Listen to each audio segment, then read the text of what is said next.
At least the whole summer, the electrician said. Like having a roommate, he laughed. Right there, every single day.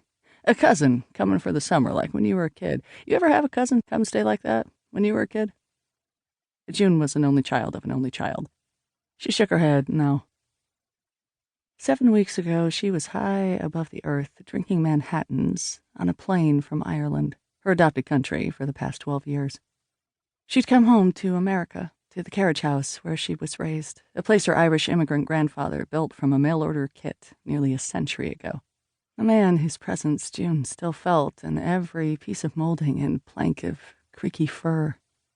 He'd built a bungalow next door at nearly the same time, and when her grandparents died 3 years ago, their absence had the quality of a dream. A tale someone told that couldn't possibly be true. Not here, atop the ridge that had once been a logging road. Not here, where all of June's life her grandparents had shaped this place, in the same way they had forever shaped June.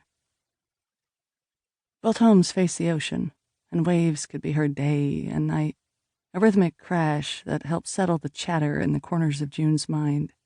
Settled her the way the bungalow always had, with its hollyhock garden and stained glass windows, and rooms that once smelled of pie crust and furniture polish and Granddad's musky lard soap. The bungalow was one of June's most favored places on earth. She and Niall Sullivan had married there, surrounded by the colors and smells of the Pacific Northwest, rosemary, mint, and salty sea.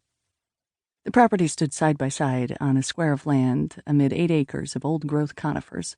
Shady, untouched forest flanked the houses to the north and south. Elk, foxes, and bobcats wandered the soft pads of pine needles and emerald-colored moss. Downy woodpeckers rattled the trees. And during summer, when the sun set late and rose early, the sharp cries of coyotes cut across the small meadow at the darkest hour of night. The entire outfit, as Granddad called it, had belonged to him and Grandmam, and now it belonged to June. By fall, she would own less, when she sold the bungalow and the lot on which it stood.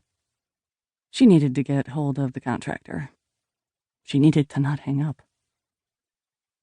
Both front porches offered a panorama of ocean sunsets and rainstorms, and the chalky lighthouse with the red roof, when the sky was china blue, like today.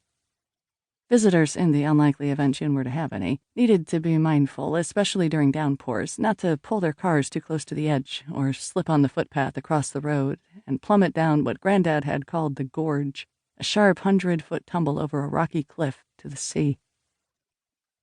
The fetid breeze June smelled was death, lifting off by-the-wind sailors, gelatinous sea creatures that had washed ashore by the thousands over the past 3 days. Several could fit in her palm and resembled dinghies made of sapphire glass, with a clear fin like a crystal sail along the spine, as gorgeous and unearthly as a glassblower might have wrought, though they'd turned quickly in the heat, and the blue streak now faded for miles down the beach. The stench lessened only when the wind shifted west, bringing mouthfuls of pine sap and lilacs and forest peat down the side of Neocani Mountain. "That's forest peat," June's father used to say, and for years June believed a giant man of that name lived on Neocani and reeked of the earth. Her father had bequeathed her the camp blanket when she was 7 years old, placing it at the foot of her bed before walking out of the house and into the bungalow, and from the bungalow outside to his death. The last time June saw him alive was a slivered view from across the expanse of both yards, his flannel sleeve rolled above his elbow as he entered the back door of the bungalow, and then nothing but a slant of sun pulling steam off rosemary sprigs, wet tree leaves dangling in sparkles. It was an image June seemed to have stared at for hours, though that couldn't be true. Either way, it was then that her father had walked out of her grandparents' front door, stepped off the long pine porch, and crossed the road. Whether or not he cried out when he dove into the sunset, June did not hear a thing.